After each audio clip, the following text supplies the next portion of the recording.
என் மூச்சில் கலந்தவளே, என் பேச்சில் வளர்ந்தவளே, கண்ணன் கம்பனின் வாழ்க்கையில் பிறந்தவளே, கருவாச்சி காவியத்தில் தவழ்ந்தவளே, என்னவளே என் தாய் தமிழே, உன்னை வணங்கி என் உரையை துவங்குகின்றேன். வந்திருக்கும் அனைத்து தமிழ்த்தாய் உறவுகளையும் வருக வருக என வரவேற்கிறேன் இந்த பொருணை திருவிழாவிற்கு. முனைவர் எழுத்தாளர் தோ. பரமசிவம் ஐயா அவர்கள் எழுதிய மறைக்கப்பட்ட தமிழகம்தான் எனது அறியப்பட்ட ஒரு பண்பாட்டு படைப்பு. அவர் இந்த பண்பாட்டு படைப்பு, இந்த நூல் எப்படி இருந்தது என்று தெரியுமா? நம்முடைய சமூக வளர்ச்சி, பண்பாட்டு, கலாச்சாரம், நாகரிகம், தமிழனின் தனிச்சிறப்பு ஆகியவற்றை எல்லாம் எடுத்துரைக்கும் ஒரு அற்புத களஞ்சியமாக இருக்கின்றது. அவர் இந்த தமிழை ஆராய்ச்சி செய்ததால்தான் நான், என்னை போன்றவர்கள் இன்னும் இந்த தொன்மையான தமிழை, உங்களை போன்றவர்களும் இந்த தொன்மையான தமிழை இன்றளவும் கற்றுக்கொள்வதற்கு இவர்களை போன்ற தமிழ் ஆய்வாளர்கள் இருந்ததால்தான் இன்றளவும் தமிழ் மேடை அலங்கரிக்கப்பட்டு கொண்டிருக்கின்றது என்றால் மிகையாகாது. இந்த தமிழ் சமூகம் என்றால் என்ன என்று எல்லோரும் கேட்பீர்கள். அதற்கு அவர் விளக்கம் அளித்திருக்கிறார். தமிழ் சமூகம் என்றால் என்னவென்று தெரியுமா? நாம் எல்லோரும் ஊர் பக்கம் ஒரு பழமொழி சொல்வார்கள், ஒன்றுபட்டால் உண்டு வாழ்வன் என்று சொல்வார்கள். அதே போல்தான் வேற்றுமையில் ஒற்றுமை கண்டவர்கள் நம்ம தான். அதே போல தான் இந்த சமூகம் ஒற்றுமையாக இருக்க வேண்டும். இந்த சமூகங்களுக்கு இடையே ஒற்றுமைக்காக ஒழுக்க சட்டங்கள் இந்த சமூகத்தில் இருந்தால் ஒழுக்கமாக சட்டங்கள் இருக்க வேண்டும் என்ற பண்பாட்டை கொண்ட ஒரு நாகரிகம் என்றால் அது நம்முடைய தமிழர் நாகரிகம்தான் என்று அவர் குறிப்பிட்டிருக்கிறார். அடுத்து அறிவியலும் தொழில்நுட்ப வளர்ச்சியும். நீங்கள் எல்லாரும் நல்லா புரிஞ்சுக்கிறணும். அன்று கடல் கடந்து வாணிகம் செய்தார்கள், அது அறிவியலை வைத்து, காற்றின் திசையை வைத்து வணிகம் செய்தார்கள் என்று நாம் எல்லோருமே படித்திருப்போம். அப்பொழுதே இயற்பியலிலும் கணிதவியலிலும் நம்முடைய தமிழர்கள் இருந்திருக்கிறார்கள். அதில் ஆராய்ச்சியாளராகவும் அறிவு சார்ந்தவர்களாகவும் இருந்திருக்கிறார்கள் என்றால் அது மிகையாகாது. மருத்துவம், இப்பொழுது உலகமெங்கும் எல்லாரும் சொல்கிறார்கள் மருத்துவம் முதலில் அறுவை சிகிச்சை செய்யப்பட்ட ஒரு நாகரிகம், ஒரு நாடு என்றால் அது தமிழ்நாடு தான். யார்? நம்முடைய சோழன் மன்னருக்கு அறுவை சிகிச்சை பண்ணியவர் தேரையடி சித்தர் என்று நாம் கதைகளில் படித்திருக்கின்றோம். அவர் அப்பொழுதே மருத்துவத்தில் நாம் புலம்பெயர்ந்தவராக இருந்திருக்கும், புலம் திறந்தவர்களாக சேர்ந்தவர்களாக இருந்திருக்கின்றோம்.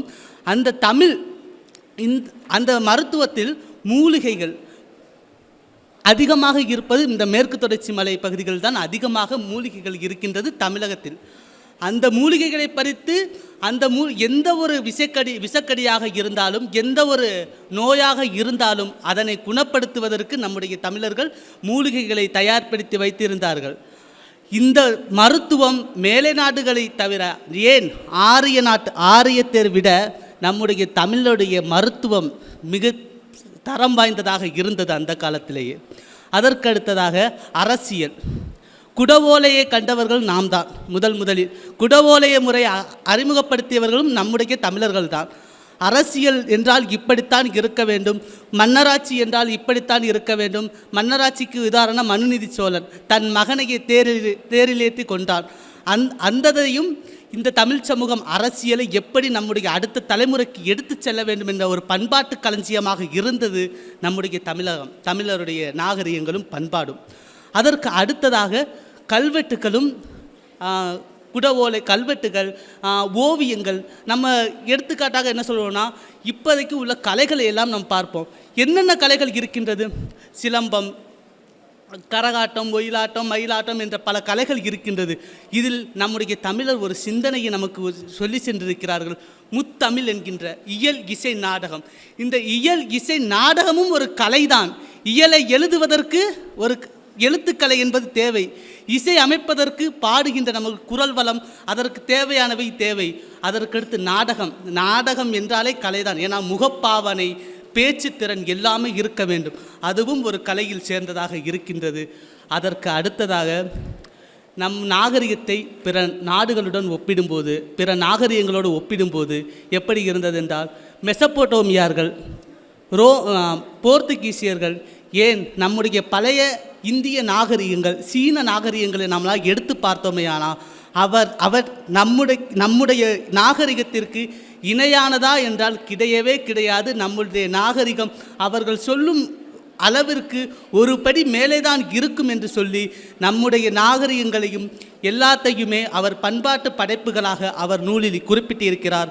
அவர் நூல் என்பது ஒரு இந்த பகுதி மக்களுக்கு தெரியும். அவர் திருநெல்வேலி மாவட்ட பரமசிவம் அவர்கள் திருநெல்வேலி மாவட்டம் பாளையங்கோட்டையில் 1950 மார்ச் மாதத்தில் பிறந்தவர்.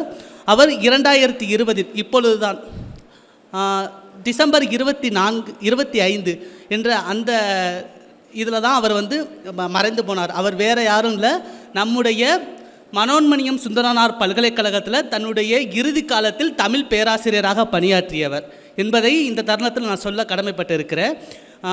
எனவே நம்முடைய அழிக்கப்பட்ட நாகரிகம் வரலாற்றை எல்லாம் இவருடைய புத்தகத்தில் இருக்குது. இந்த புத்தகம் என்ன பண்ணுதுன்னா, நமக்கு தெரியாத நாகரிகங்களையும், ஒரு இருட்டு அறைக்குள்ளே நம்ம இருக்கோம், அந்த இருட்டு அறையை வெளிச்சப்படுத்துவதற்காக இவருடைய புத்தகங்கள் இருக்குது. இவருடைய புத்தகங்களை படித்து நீங்களும் பண்பாட்டு நாகரிகங்களை நீங்கள் கற்றுக்கிறணும், இதை 4 பேருக்கு சொல்லணுங்கிறத நான் இந்த மேடையில் சொல்லிவிட்டு என்னுடைய உரையை முடித்துக்கிறேன். நன்றி.